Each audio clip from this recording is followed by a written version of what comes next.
Hi all അസ്സലാമലൈക്കും welcome back to my channel Annu's kitchen lab.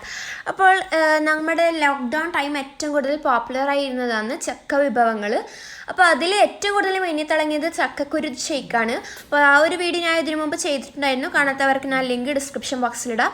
അപ്പോൾ ഈ ഒരു വീഡിയോയിൽ ഞാൻ ചക്ക ചിപ്സാണ് ഉണ്ടാക്കുന്നത്. അപ്പം നമുക്ക് വീഡിയോയിലേക്ക് നേരെ പോകാം. അതിനു മുമ്പായി എല്ലാ കൂട്ടുകാരും സബ്സ്ക്രൈബ് ചെയ്യാത്ത കൂട്ടുകാർ സബ്സ്ക്രൈബ് ചെയ്യാനും ബെല്ലൈക്കണിൽ ഓൾ എന്ന ഓപ്ഷൻ നിൽക്കാനും മറക്കരുത്. അപ്പോൾ എനിക്കിവിടെ ചെറിയ നല്ല ഇളമൂപ്പുള്ള ചക്ക കിട്ടിയിട്ടുണ്ട് കേട്ടോ. അപ്പോൾ അത് നമുക്ക് അതിൻ്റെ ചുളയൊക്കെ മാറ്റിയിട്ട് വൃത്തിയാക്കി എടുത്ത് വെക്കാം.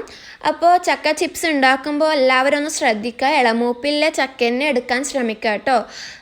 അത് കുറച്ച് ഇച്ചിരി കൂടെ ഒന്ന് പഴുത്ത് പോയാൽ അത് നമ്മൾ ഫ്രൈ ചെയ്യുന്ന സമയത്ത് ഉടഞ്ഞു പോകാനുള്ള സാധ്യത ഉണ്ടാകും. ആ ഒരു ക്രിസ്പിനെസ്, നമ്മൾ ചക്ക ചിപ്സിന് ഉണ്ടാകുന്ന ഒരു ക്രിസ്പിനെസ് കിട്ടില്ല. അതുകൊണ്ട് ഇളമൂപ്പുള്ള ചക്ക തന്നെ എടുക്കാൻ വേണ്ടി ശ്രമിക്കുക. അപ്പോൾ കുറച്ചൊന്നും മഞ്ഞ ചുളയാൻ വിചാരിച്ച് കുഴപ്പമൊന്നുമില്ല. അപ്പോൾ ഞാനിവിടെ ചക്കച്ചുള സെപ്പറേറ്റ് ചെയ്ത് വെച്ചിട്ടുണ്ട്. അതൊന്ന് നന്നായിട്ട് വെള്ളത്തിൽ കഴുകിയതിന് ശേഷം അതുപോലത്തെ ഒരു കോട്ടന് തുണിയിൽ വെച്ചിട്ട് ഒപ്പിയെടുക്കാം. ഒരു തുള്ളി വെള്ളം പോലും ഇതിൽ ഉണ്ടാവാൻ പാടില്ല. അതിനുശേഷം നമ്മുടെ ചക്ക ഒന്ന് നേരിയതായിട്ടൊന്ന് അരിഞ്ഞിടണം. സാധാരണ നമ്മൾ ബേക്കറിയിൽ നിന്നൊക്കെ വാങ്ങുന്ന ചക്ക ചിപ്സ് നേരിയതായിട്ടല്ലേ ഉണ്ടാവാറ്, അതുപോലെ തന്നെ നേരിയതായിട്ടൊന്ന് നമുക്ക് അരിഞ്ഞിടാം. എത്രയും നേരിയതാക്കണം അത്രയും നല്ലതായിരിക്കും കേട്ടോ.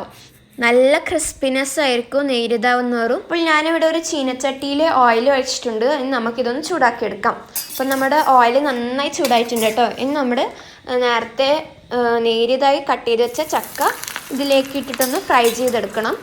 അപ്പോൾ ഫ്രൈ ചെയ്യുന്ന സമയത്ത് ഇതിലേക്ക് ഒരു പേസ്റ്റ് കൂടെ ആഡ് ചെയ്ത് കൊടുക്കണം. അപ്പോൾ ആ ഒരു വീഡിയോ എൻ്റെ ഇന്ന് മിസ്സായി പോയതാണ്.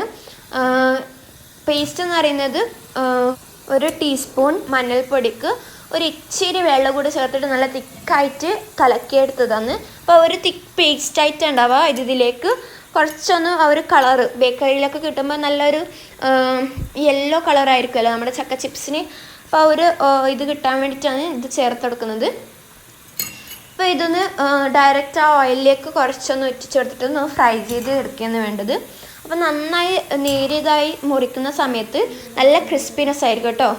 അപ്പോൾ എല്ലാവരും പരമാവധി നേരിയതായിട്ട് മുറിക്കാൻ ശ്രമിക്കുക. അപ്പോൾ നന്നായിട്ടൊന്ന് ഡീപ്പ് ഫ്രൈ ആയിരിക്കണം. ഡീപ്പ് ഫ്രൈ ആയിട്ടൊന്ന് നമുക്ക് പൊരിച്ച് കോരിയെടുക്കാം. അപ്പോൾ എല്ലാ കൂട്ടുകാരും എൻ്റെ വീഡിയോ സ്കിപ്പ് ചെയ്യാതെ കാണാം. പിന്നെ നിങ്ങൾക്ക് ഏതെങ്കിലും റെസിപ്പി ആവശ്യമുണ്ടെങ്കിൽ നിങ്ങൾ മടിക്കാതെ തന്നെ കമൻറ്റ് ബോക്സിൽ അറിയിക്കാൻ. ഞാൻ ആ ഒരു റെസിപ്പി നിങ്ങൾക്ക് വേണ്ടി അത് ഷെയർ ചെയ്യുന്നതായിരിക്കും. അപ്പോൾ കണ്ടോ, നല്ല ക്രിസ്പി ആയിട്ടുണ്ട്. അപ്പോൾ ഇത് നന്നായി ഫ്രൈ ആയിട്ടുണ്ട്. ഈ ഒരു സൗണ്ട് വരുന്ന സമയത്ത് നമുക്ക് ഇതിൻ്റെ എണ്ണ ഊറ്റിയിട്ട് നമുക്ക് ഒരു അരിപ്പയിലേക്ക് മാറ്റി വെക്കാം. അപ്പോൾ നല്ല ക്രിസ്പിയാണ്. അപ്പോൾ ഫ്രൈ ചെയ്ത് എടുത്തതിന് ശേഷമാണ് ഞങ്ങൾ ഇതിലേക്ക് ഉപ്പ് ചേർത്ത് കൊടുക്കുന്നത്. അപ്പോൾ ജസ്റ്റ് നിങ്ങൾക്ക് ആവശ്യത്തിന് ഉപ്പ് എടുത്തിട്ടൊന്ന് ജസ്റ്റ് ഒന്ന് സ്പ്രെഡ് ചെയ്ത് കൊടുത്താൽ മാത്രം മതി. അപ്പോൾ ഇതുപോലെ തന്നെ ബാക്കിയുള്ള കട്ട് ചെയ്ത് വെച്ച നമ്മുടെ ചക്ക നമുക്ക് ഇതുപോലെ തന്നെ ഫ്രൈ ചെയ്തെടുക്കാം. അപ്പോൾ ഈ ഒരു സൗണ്ട് വരുന്ന സമയത്ത് നമുക്കിത് പൊരിച്ച് പോരാം. അപ്പോൾ എല്ലാവരും എന്തായാലും ഫ്രൈ ചെയ്തെടുക്കുക, നല്ല ടേസ്റ്റാണ്.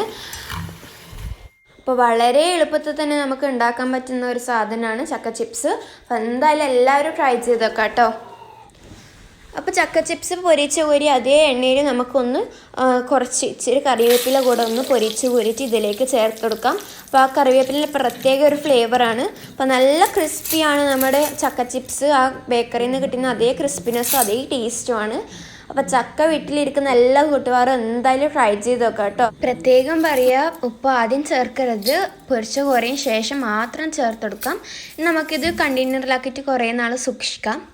അപ്പോൾ നമ്മുടെ ചക്ക ചിപ്സ് ഇവിടെ റെഡി ആയി കഴിഞ്ഞു. എല്ലാവരും എന്തായാലും ട്രൈ ചെയ്തതിന് ശേഷം ഫീഡ്ബാക്ക് അറിയിക്കാം കേട്ടോ. അപ്പോൾ ഇനി അടുത്ത വീഡിയോയിൽ പുതിയ പുതിയ റെസിപ്പീസുമായിട്ട് വീണ്ടും കാണാം. അതുവരേക്കും സ്റ്റേ ട്യൂൺഡ്. അസ്സലാമു അലൈക്കും.